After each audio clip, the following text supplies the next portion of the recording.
आप जो चित्र देख रहे हैं ये फाइनेंशियल पिरामिड का चित्र है। ये किसी एक व्यक्ति के जीवन का नहीं है, ये हम सबके जीवन का है।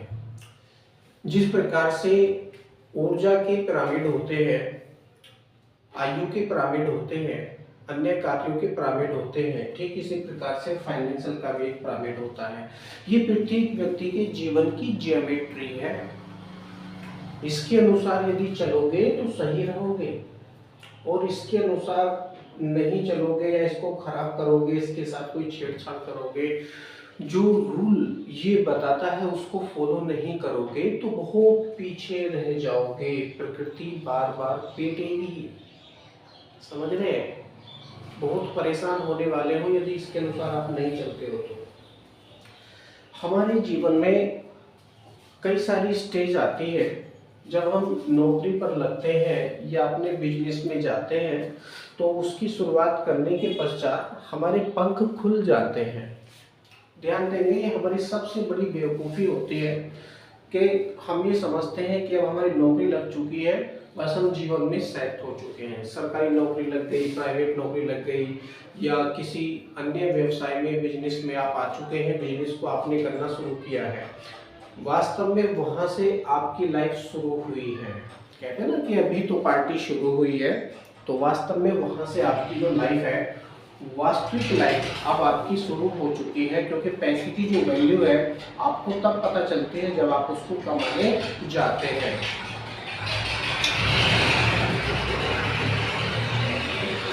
आइए समझते हैं इस फाइनेंशियल पिरामिड को। इस फाइनेंशियल पिरामिड में क्या क्या चीजें उत्पन्न होती है और किस प्रकार से ये हमारे जीवन में कार्य करता है। मान कर चलिए मिस्टर ए नाम के कोई व्यक्ति है। मिस्टर ए नाम के कोई व्यक्ति है, एज है उनकी 25 वर्ष। 25 वर्ष उनकी एज है। 25 वर्ष की एज में जाकर के वो नौकरी पर लग जाते हैं, सरकारी नौकरी में वो चले जाते हैं, जिसकी जो सैलरी है वो मानकर चलिए इस समय उनको 80,000 रुपए स्टार्टिंग सैलरी मिलती है प्रति महीना। कौन सी नौकरी में गए हम नहीं कह सकते हैं, लेकिन एग्जाम्पल के लिए इनकी 80,000 रुपए प्रति महीना इनकी सैलरी हम मान लेते हैं। तो क्या करेंगे, मैंने कहा कि पंख खुल जाते हैं। तो नौकरी लगने का मतलब ये नहीं है कि अब जो चाहे वो करेंगे। ये जो पैसा आपको 80,000 रुपया प्रति महीना मिल रहा है, रिटायरमेंट भी होगी किसी ना किसी एज में जाकर के। बहुत से विभागों में जो रिटायरमेंट एज है, रिटायरमेंट एज वो कितनी है, 60 या उससे ज्यादा है। 60 या उससे ज्यादा, 60 ईयर या उससे ज्यादा है। अब 25 वर्ष की एज में अगर नौकरी लगी है उनकी, तो कितने समय तक ये नौकरी कर सकते हैं? मैक्सिमम 35 ईयर तक ये नौकरी करेंगे, 35 वर्ष तक। अब सरकार ने किया क्या है, बहुत से विभागों में जो पेंशन है, अधिकतर सभी विभागों में खत्म हो चुकी है।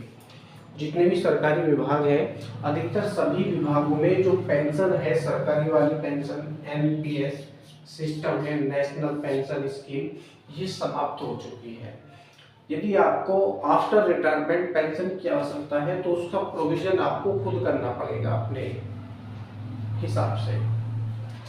तो 80,000 रुपया ये सैलरी इनको मिल रही है। 80,000 रुपया प्रति महीना सैलरी मिलने के पश्चात ये क्या करेंगे, सबसे पहले जमीन खरीदेंगे।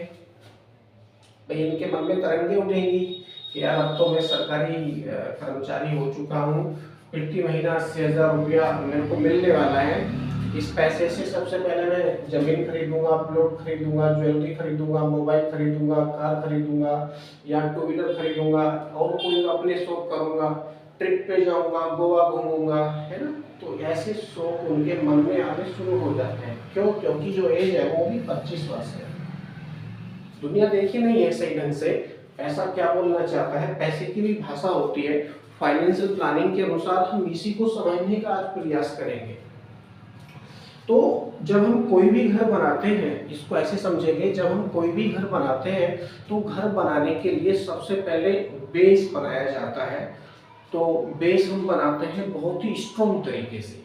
बहुत ही मजबूती के साथ में, बहुत अच्छा उसमें सीमेंट लगाते हैं, बहुत ही अच्छी कैटेगरी की, बहुत ही अव्वल दर्जे की हम ईंटें प्रयोग करते हैं, सरिया भी उसमें लगाते हैं। यानी जितने भी पिलर वगैरह हम खड़े करते हैं, जो भी हम मेहनत करते हैं, सबसे ज़्यादा वो कहाँ करते हैं? बेस पर करते हैं, जो घर का बेस आप बना रहे हैं। और वास्तव में जिस व्यक्ति ने अपने बेस पर काम कर लिया, बेस यानी अपने आधार पर काम कर लिया, उसका पूरा जीवन सुखी रहेगा। यानी कितनी भी बड़ी बिल्डिंग, कितनी भी बड़ी इमारत क्यों ना खड़ी कर ले, उसके ऊपर किसी प्रकार का कोई प्रभाव नहीं पड़ेगा, क्योंकि उसका बेस बिल्कुल स्ट्रॉन्ग है। वो बुनियाद जो बहुत स्ट्रॉन्ग बनाई है, ऊपर कितनी भी बिल्डिंग का लोड सहन कर सकती है। तो ये शुरुआती समय होता है। वास्तव में जो 25 साल के व्यक्ति हैं मिस्टर ए, उनको 80,000 रुपया प्रति महीना सैलरी मिल रही है, तो ये क्या है? इनका बेस बनाने का समय शुरू हुआ है। अभी तो पार्टी शुरू हुई है, तो रियल लाइफ जो है इनकी यहाँ से शुरू हो जाती है। अब क्या होगा? जब इनकी नौकरी लगेगी तो इनके बच्चे भी होंगे, सॉरी ब्याह शादी के लिए भी लोग आने शुरू हो जाएंगे इनके पास में कि भी शादी कर लो, शादी कर लो, नौकरी लग चुकी है, तो किसी एवज में आकर के शादी कर लेते हैं। ठीक है, अब इनकी मैरिज हो चुकी है, अब मैरिज हो चुकी है, पत्नी भी आ गई है, और 80,000 रुपये प्रति महीना सैलरी मिल रही है, तो क्या करेंगे? उड़ाना शुरू करेंगे। करो खर्चा, पत्नी के पीछे ससुराल में चले जाओ, यहाँ चले जाओ, वहाँ करेंगे। चलिए कीजिए, खर्चा कीजिए, कोई बात नहीं। 1 साल के बाद में, 2 साल के बाद में उनको एक बच्चा हो जाता है, यानी एक बेबी उनके परिवार में आ जाता है। यानी मिस्टर ए की जिम्मेदारी बढ़ गई और भी ज्यादा। शादी हुई तो जिम्मेदारी बढ़ी है, बच्चा हुआ, बेबी हुआ तो जिम्मेदारी बढ़ी है। उसके 1 वर्ष के पश्चात फिर एक और बेबी उनको हो जाता है, और उनकी जो लाइफ है मस्त चल रही है आराम से। उन्होंने कोई भी, मतलब ये जो प्राइवेट हमने बनाया है, इस प्राइवेट के अनुसार कोई भी उन्होंने इन्वेस्टमेंट कहीं पर भी नहीं किया है। तो क्या होगा आगे जाकर? भी समय तो निकल रहा है, 25 वर्ष के थे, 5 वर्ष के बाद ये कितने के हो जाएंगे? 30 वर्ष के हो जाएंगे, 30 वर्ष के हो जाएंगे। और रिटायरमेंट में कितने समय कम हो जाएंगे? यहाँ पर 5 साल कम होने के पश्चात जो इनका कार्यकाल है वो केवल 30 वर्ष का बचेगा, 30 वर्ष का जो इनका कार्यकाल है, पूरा कार्यकाल 30 वर्ष का बचेगा। यदि सैलरी नहीं बढ़ती है, सैलरी इनकी नहीं बढ़ती है, तो 80,000 रुपए से 80,000 रुपए से 1 साल का कितना हो गया? 12×96, 9,60,000, 9,60,000 रुपया इनका प्रति वर्ष हो जाता है। 9,60,000 गुणा, अब 35 वर्ष ये काम करेंगे, जॉब करेंगे, तो गुणा 35 पूरा ही निकाल दीजिए। 1 2 3 4, 1 2 3 4, 35 का 210 का फिर 0 आ गया,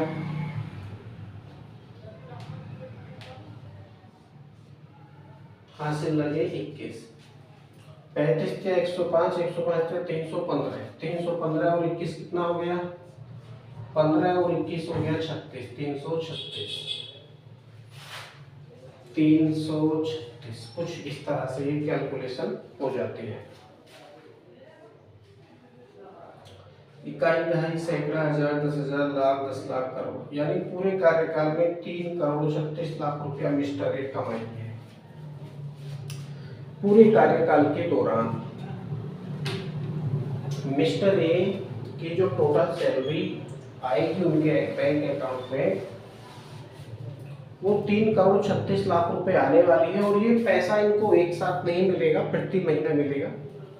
जैसे जैसे ये काम करते जाएंगे वैसे वैसे इनको ये पैसा मिलेगा, लेकिन ये तब मिलेगा जब ये जीवित रहते हैं।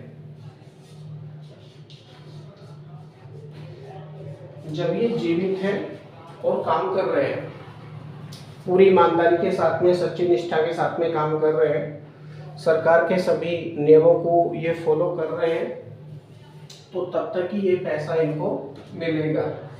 जब इन्होंने काम करना बंद किया, नौकरी चली जाएगी, और नौकरी चली जाएगी तो इनकी जो आगे की सैलरी वो बंद हो जाएगी।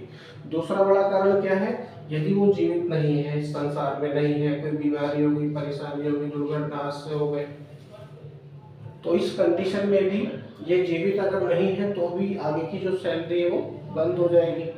या फिर दूसरा प्रोविजन क्या करेंगे भारत सरकार वाले, भारत सरकार क्या करेगी, उनके स्थान पर उनकी पत्नी को भी नौकरी दे सकती है।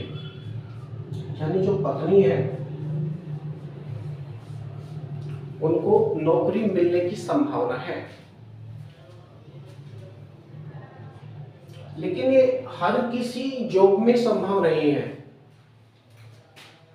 क्योंकि जो कोर्स इनके पति ने कर रखा था, मिस्टर ए ने कर रखा था, वो कोर्स हो सकता है उनकी पत्नी ने ना कर रखा हो, इन्होंने साइंस दे रखा हो, उन्होंने आर्ट ले रखा हो, ये भी तो हो सकता है जीव विज्ञान के लेक्चरर हो, फिजिक्स के लेक्चरर हो, मैथ के लेक्चरर हो।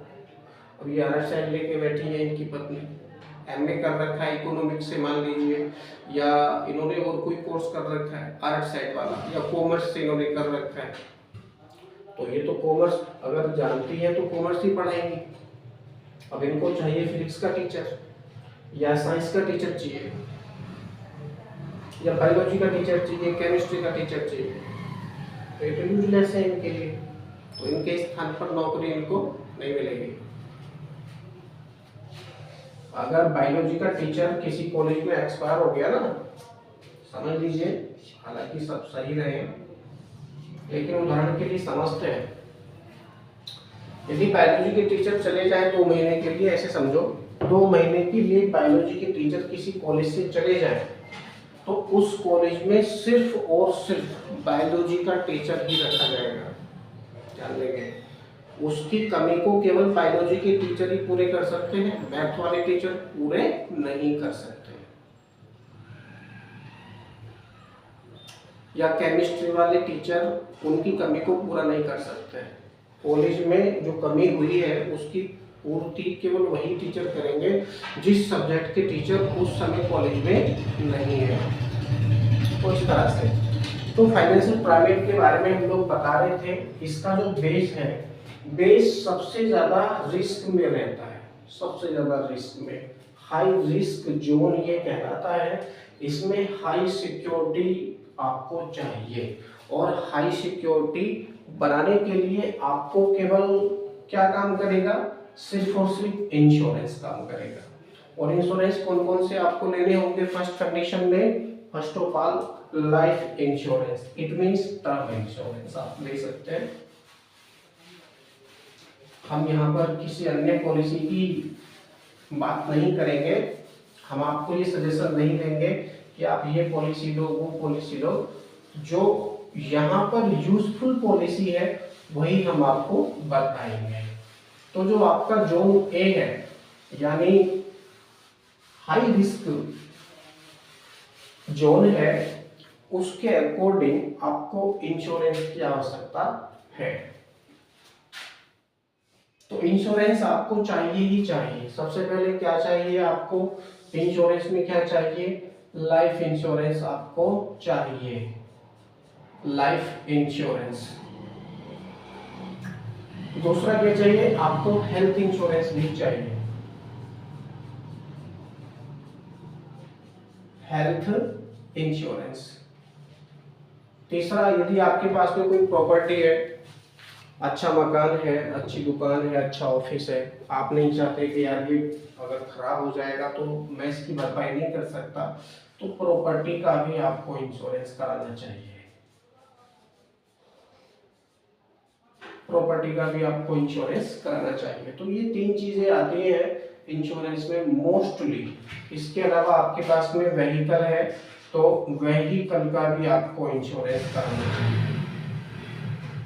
ये तो प्रतिवर्ष आप में कराते ही हैं, तो इनका भी आपका इंश्योरेंस होना बहुत जरूरी है, तब जाकर के आपका जो बेस है वो स्ट्रॉन्ग होगा प्रत्येक कंडीशन में। और जब इंश्योरेंस आप करा रहे हैं, वो भी लाइफ इंश्योरेंस आप करा रहे हैं, तो ये भी लंबे समय के लिए करें, यानी लॉन्ग टर्म के लिए। छोटी प्लानिंग आप ना करें। ये केवल नौकरी वालों के लिए नहीं है। 25 वर्ष की एज में आकर के आप बिजनेस में भी सेट हो रहे हैं तो भी आपके जीवन पर ये अप्लाई होता है, मेरे जीवन पर भी ये अप्लाई होता है, और जितने भी लोग इस संसार में हैं सबके जीवन पर ये अप्लाई होता है। क्योंकि बेस बना रहे हैं अपना। बेस जितना हम स्ट्रॉन्ग कर लेंगे उसके ऊपर कितने भी बड़ी आप इमारत खड़ी कर लीजिए, गिरेगी नहीं। तो इंश्योरेंस के माध्यम से आप अपने हाई सिक्योरिटी जोन को कंप्लीट कर सकते हैं। तो रिस्क को कौन कवर करेगा? इंश्योरेंस करेगा।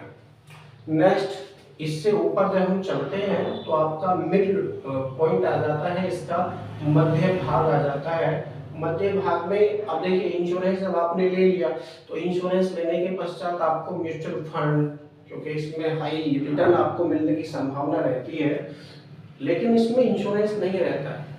Mutual fund, share, stocks, etc आप ले सकते हैं। इसके अलावा क्या ले सकते हैं? बॉन्ड्स भी आप ले सकते हैं। बॉन्ड्स, सिक्योरिटीज आप ले सकते हैं, सिक्योरिटीज बॉन्ड्स होते हैं वो भी आप ले सकते हैं। तो ये आते हैं जोन 2 में, यानी लो रिस्क कैटेगरी में। इसके ऊपर आप चलेंगे तो टॉप पे आप चले जाएंगे। टॉप में किसी प्रकार का कोई रिस्क नहीं रहेगा, यानी नो रिस्क जोन है। इसमें आप क्या खरीदेंगे? लैंड खरीदेंगे, यानी जमीन, प्लॉट्स खरीदेंगे अपने बच्चों के लिए, अपने उज्जवल भविष्य के लिए, या फिर ज्वेलरी आप खरीदेंगे, सोना है, चांदी है, या फिर डायमंड है, या फिर और बहुत महंगी महंगी ज्वेलरी है, कई प्रकार की ज्वेलरी है। तो ये ज्वेलरी आप खरीद सकते हैं, व्हीकल आप खरीद सकते हैं। तो इस प्रकार से अपने फाइनेंशियल पिरामिड को आप कंप्लीट करेंगे।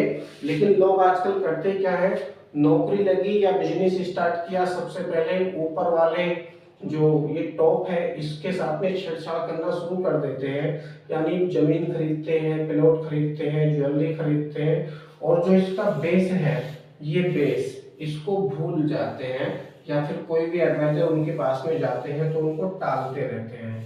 तो ऐसे काम नहीं चलेगा। आप इसको बिल्कुल सीरियस होके समझिए। बिना इसके कंप्लीट किए आप कभी सुखी नहीं रह सकते।